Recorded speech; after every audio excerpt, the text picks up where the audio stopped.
بکش 3 راوند بشین شروع کلام بکش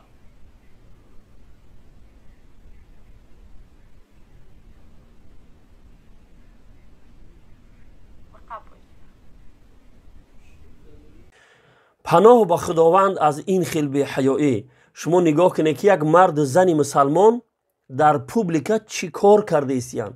یک کاری حرام، یک کاری به حیایی را در پوبلیکا در جایی که خواهرها و مادرهای ما تماشا میکنن همین خیل چیزا را در بنمایش میگذارن.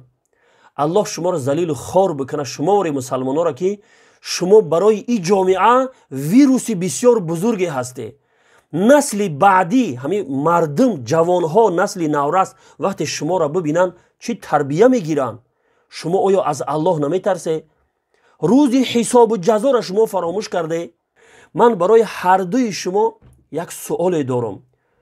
به همین کاری به حیایی که در پوبلیک انجامش داده از الله شرم نداشته شما؟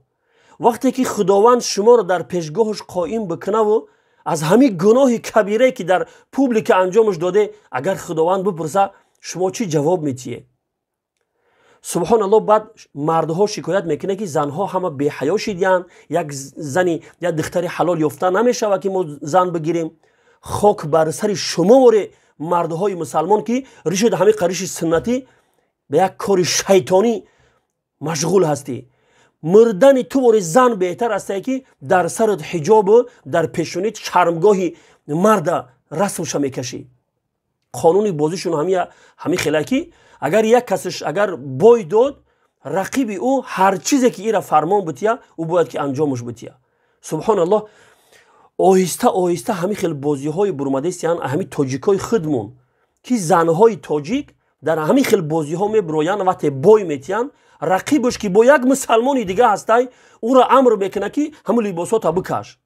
در همین خیلی محضری تماشای مردم در پوبلیکا میگیره لباسش میکشه. با یکون خیلی کارهای شرمندگی و بی‌حیایی دیگه میکنه.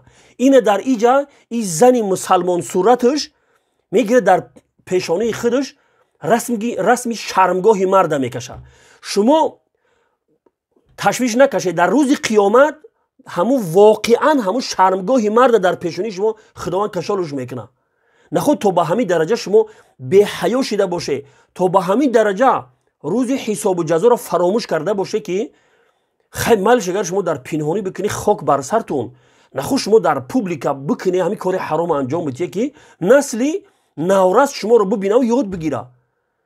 ای خواهر عزیز تو از الله نمیترسی؟ ای برادر عزیز تو از الله نترسیدی همین کارا کردی؟ تو همین جوانها شما رو ببینن چه عبرت میگیرن؟ برای نسل بعدی شما چی بجا گذاشته؟ شما از الله نترسیده همین کار حرام انجام داده. ایره شما بدونه که در همین دنیا خداوند شما را با ذلت و خواری به یک عذاب دردناک گرفتار میکنه. این وعده پروردگار ایره یقین بدونه شما. الله رب العالمین برای اون نفرایی که فقط دوست داشتن که در بین مؤمنان بی‌حیایی پهن شوه عذاب دردناک وعده کرد. شما چی تصور میکنه؟ وقتی که شما با دست خودتون بی‌حیایی را پهن میکنه شما چی را انتظار هسته؟ انتظار باشه عذاب دردناک الله رب العالمین در همین دنیا به سر شما میبیاد. خداوند در قرآن میفرماید ان الذين يحبون ان تشيع الفاحشه في الذين امنوا لهم عذاب الیم في الدنيا والآخره. بیگمان اون نفرایی که دوست داشتن، یعنی قرآن میگه که اونها فقط دوست داشتن، اونها با دست خودشون بی‌حیایی را به مثل شما پهن نکردن. کسایی که دوست داشتن که در بین مؤمنان بی‌حیایی پهن شوه برای اونها در دنیا و در آخرت عذاب دردناک است. پس شما از الله نمیترسه که همین خیلی کاری بی‌حیایی را در پوبلیک انجامش میتیه؟ همین کاری بی‌حیایی را اگر در پنهانی انجامش بتیه عذاب الله که اومد فقط در سر خود شما میبیوید، ولی در پوبلیک انجامش میتیه اگر تغییر داده نشوه هیچ کسی پیش راهی همین بی‌حیایی شما را اگر نگیره عذاب الله که اومد همه را فرا میگیره.